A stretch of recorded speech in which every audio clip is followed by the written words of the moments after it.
siis tervitus teile, mis me siin saabunud on vahepeal uudiste ajal ning kirjutab Liilia. Soovin tervitada Kristjanit, armastan sind. Ja, uks on lahti. Ja, tulge sisse, uks on lahti. Ja siin Hele Kinni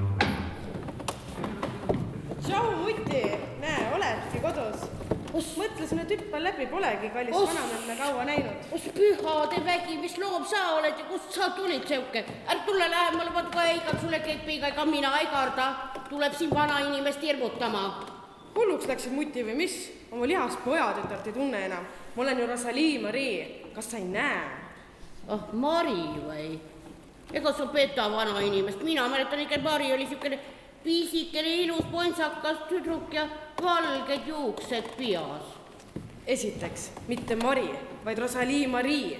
Ja teiseks, millal see veel oli, et ma väike olin? Nüüd juba täiesti täiskasvanud. Mis olid nii hirmus välja, et rööviti vai? Sa Muti oled ikka nii ajast maha jäänud siin kolkas.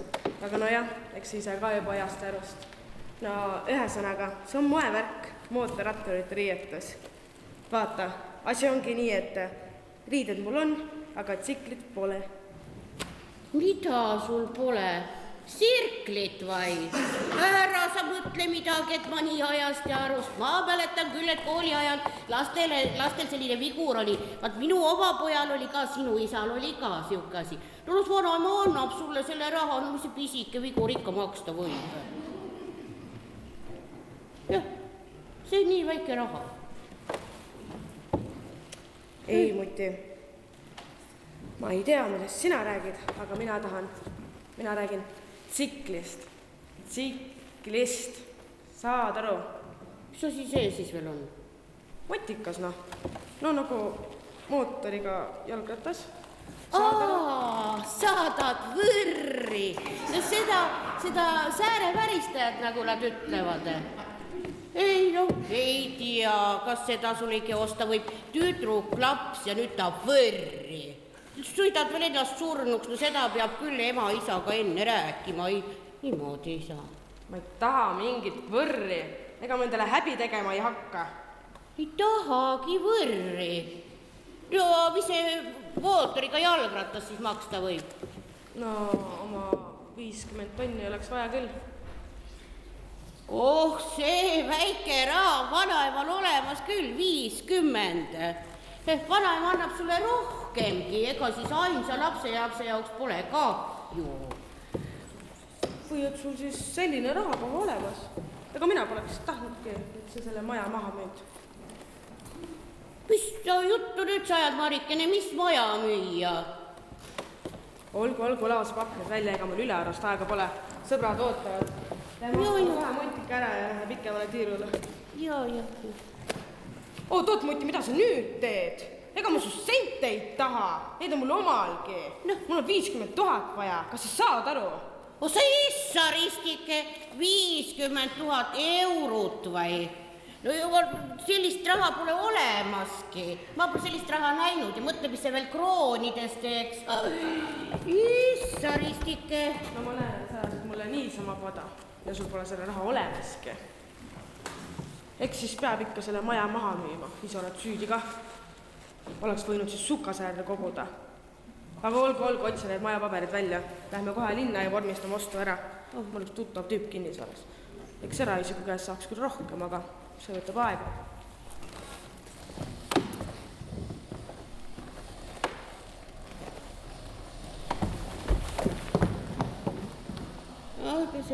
Oi, kurat, minu mutt ja vanamees tulid. Kuule, ma lähen teise tuppa. Ära sa neile ütle, et ma siin olen. Ma ei ole nende juures praegu eriti heas kirjas. Ja katsu neist ruttu lahti saada, ma ei viitsi kaua passida. Oi. Tere, mammi. Tulime sind ka vaatama. Kuidas elad ja? Ime tõesti, oma 15 aastat pole käinud. Eks ma ole ikka helistanud. Helistasid ka, jah, muidugi ühe korra. Küsisid raha. Näeb, seda see tähendabki, oma lihast lapselast ei tunne ära. Kus sa tead? Kas sa oled Rosalie Maried näinud? Kas ta käis siin? Ei, ma lihtsalt, et eks ta nende aastatega ole ikka kasvanud. no tegelikult, aitab küll nüüd. Ega meil palju aega ka ei ole ju. Tead, ma siin hakkasin mõtlema ja pereringis arutasime seda asja sinna ja tänna ja sa nagu juba vana ja väeti. Järsku tahad meie juurde üldse kolida? Mis sa koputad, muidugi kolib. Ja kui ei koli, siis läheb sirgelt vanadekodusse. Vahi. Asi on nüüd niimoodi, et see maja läheb müüki. Meil on raha vaja. Ainuke tütar on ülikooli astumas ja ise tahaks ka korra normaalsete inimeste kombel puhkamas käia. Ja sina tuled nii kauaks meile ja valvad me vajapidamist. Hiljem vaatame sulle mõne odavama kohakese kusagil kaupamaal. Mis see naine mu köögis teeb? Keegi tunneb teda või? Jätke kohe järgi, mis te siin rikute mu köögipõrandat. Ema, see proua on kinnisvarabüroos. Tema hindab praegu maja olukorda. Ära segada. Mis on minu majaga asja? Meie tõime teda kaasa ja ära kaldu teemast kõrvale. Kas sa said aru, mis ma sulle seletasin? Et maja läheb müüki ja puha. Mine nüüd paki oma asjad. Aga ära palju kaasa võtta peale riiete, sest meil ruumi ei ole. Ja riideid pole sul ka palju vaja. Kauaks sind enam. Kuskil ülikooli ma ei lähe, ärge lootegi. Ja vanaema lubas maja juba mulle. Teie ei saa mitte midagi, vot nii. Hakkabki kohe astuma. Rosalie-Marie, mida sa siin teed? Sul pidi täna ju prantsuse keele eksam olema. Ei pidanud midagi. Mind visati juba eelmine aasta koolist välja. Kuskil ülikooli ma ei kavatse minna. Mina lähen hoopis sõpradega tuuritama mööda maailma ja mul on raha vaja. No kuule, Plika, no mis jutt see nüüd on siis? Algul tuleb kooli ära lõpetada ja pärast lähed ülikooli. Ole vait, ma ise räägin. Marss need kaltsud seljast ja autosse, ma sul teen tuuritamist. Ei mõtlegi, ma ei tulegi rohkem koju.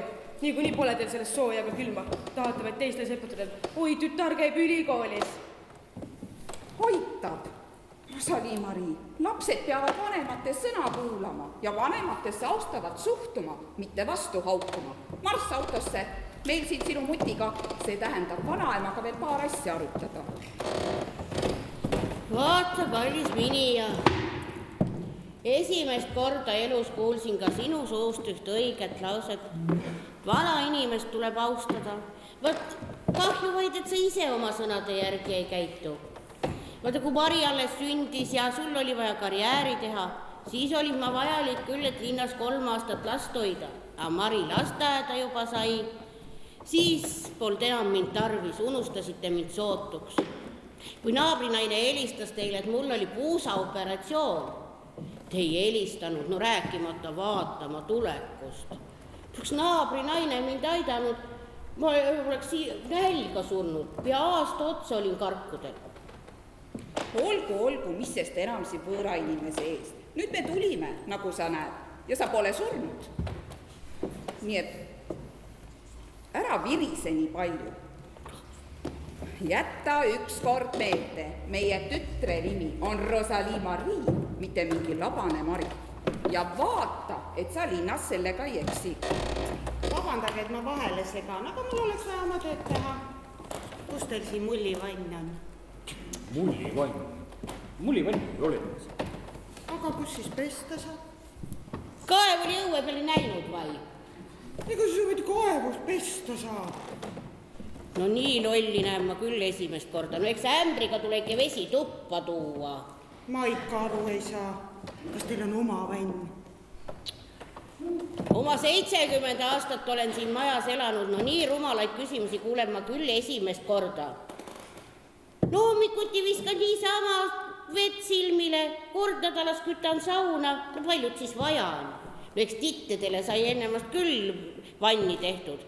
Vana plekkvann praegugi veel kuuri all, milles Mari sai vannitatud. Seda tahate näha või? Kuulge, ma alles lõpetasin kooli ja maamajadest ma ei tea mitte midagi.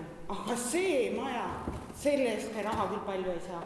Suvilaks ka ei kõlba ja merd ka ei ole kuskil. Ei ole asi nii hull midagi.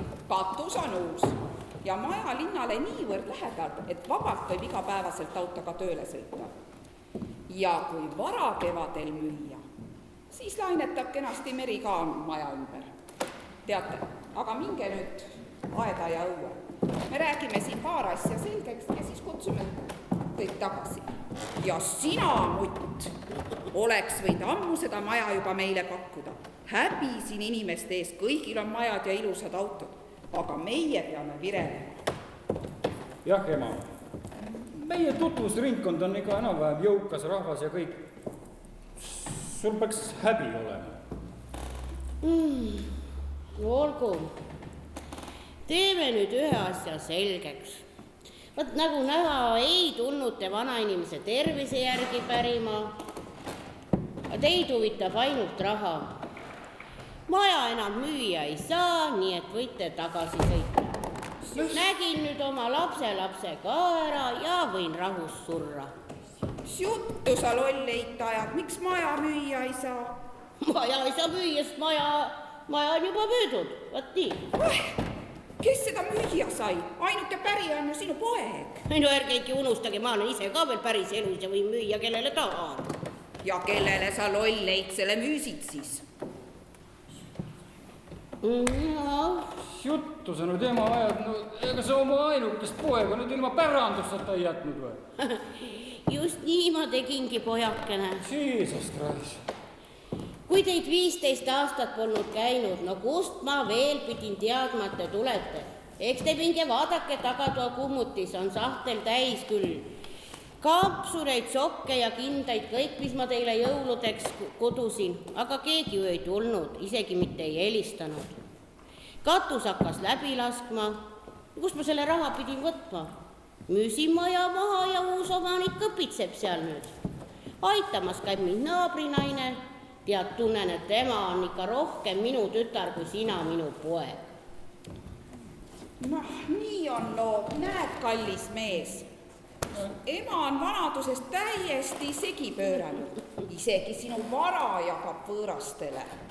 Lähme ja otsime kohe advokaadi ja laseme selle muti nõdrameelseks tunnistada. Ja küll näed, saame maja tagasi. Ärge nähke vaeva, see sama naabrinaine on mul jurist ja kõik paberid on korras. Maja on müüdud ja uus omanik laseb mul surmani sees elada. Vaat nii häid inimesi on ilmas olemas, aga teie vaadake, et teid see oma tütar vanadekodusse ei pane. Ta ju teie moodi. Ja tal ikka seda sirklit või seda sääreväristajat vaja. No kes sa veel? Tere! Ma näen, et siin majas täna rahvast rohkem oleks teadnud, oleks teisel ajal tulnud. Ei ole hullu midagi, need mu oma poeg ja mini ja nendel kiire ka juba. Tulin vaatama, kuidas teil see nädal läinud on ja tõin teile värsket leiba poest ja veel paari asja, mida palusite. Ja kes teie muidu olete? Mina olen sotsiaaltöötaja vallast. Kuna seda vana inimest mitte keegi vaatamas ei käi, olen ikka korra nädalas läbi astunud. Kuulge, mis värk selle maja müügiga on? Kas see on siis lõplikult müüdud? Ent muuta ei saa enam midagi. Ega mina ei ole pabereid näinud küll, aga teie ämm on ise öelnud mulle. Kas teie ei teadnud sellest siis? Muidugi ei teadnud. Kuulge, midagi peab ette võtma. Kui laseks selle muti nõdrameelseks tunnistada. Ja hiljem paigutaks ta hullumajja. Siis oleks igasugused kulutused edaspidi olemata. Aga ta on ju täitsa selge mõistuse juures. Mis vahet sellel on, peaasi kui tehingu saaks tagasi pöörata. Ja siis paneks ta vanadekodusse. Teate, ega meil ka seda rikkust ei ole. Vaevalt tuleme otsaga kokku. No tegelikult oleme kohe päris vaesed, aga maja müük veel päästaks meid. Te ikka teate, mis hinnad vanadekodus on. Te peate hakkama igakuiselt vähemalt 300-400 eurot juurde maksma. Nalja teete või? Miks seda raha sinna nii palju läheb? Ega ta siis see rohkem söö kui praegu? Teate, mul tuli hea mõte. Te vaadake seda minu ämma. Ta on ju üsna heas toitumuses, on ju? Ja tegelikult vana inimene võiks veidi kõhnem olla. Kui teekski sellise lepingu, et paneks ta seal vanadekodus poole toidu peale, siis ei peaks ju mitte midagi juurde maksma. Oot, mis mõttes poole toidu peale? Ükskõik, kuidas seda lahendada. Kas annavad üle päeva süüa või korra päevas ja teise korra jätavad lihtsalt vahele. oi, ma ei usu, et selline asi läbi läheb. See juba piinamise moodi ju. Aga äkki saad teda enda juurde võtta, ta saab ju pensionit ka ja kuidagi viis ikka otsa-otsaga toime tuleta. Ei tule kõne allagi. Me saame võtta ainult paariks nädalaks koduhoidjaks seni, kuni ise lõunamaa reisib. See tähendab, et Lõuna-Eestis käime tööl. Me saime ühte talusse töö otsa. Noh, mina ka ei tea, kuidas seda asja lahendada. Igatahes vallal liigseid rahasid ei ole. Maja ka müüdud talja. Oleks alles võiks tehingu teha, et annab maja vallale ja vald maksab vanade kodule peale, aga noh, puru vaest ei taha ju vald ka. Kuulge, tore küll, et te kõik nüüd minu käekäigu eest nüüd nii puhtast südamest kohe muret tunnete, aga minul on kõik edaspidised plaanid juba tehtud. Ei mina vaja valla ega poja abi, nii et hakake kõik juba minema. Mul lakkaski kiire, tule siis järgmine nädal jälle läbi. Ei no kallis, ega siin ei ole midagi, mis meilgi teha. Kui oma ema nii kalgi südamega ja oma lapse ja lapselapsed jätab niimoodi ilma hoolde. Eks me pea edasi tööl käima ja rabama, kuidagi omal kõht täita. Ot on ikka emasid tänapäeval, üldse ei hooli oma lastest. Oota, aga kui ta maja maha, mis kus siis raha on? Jah,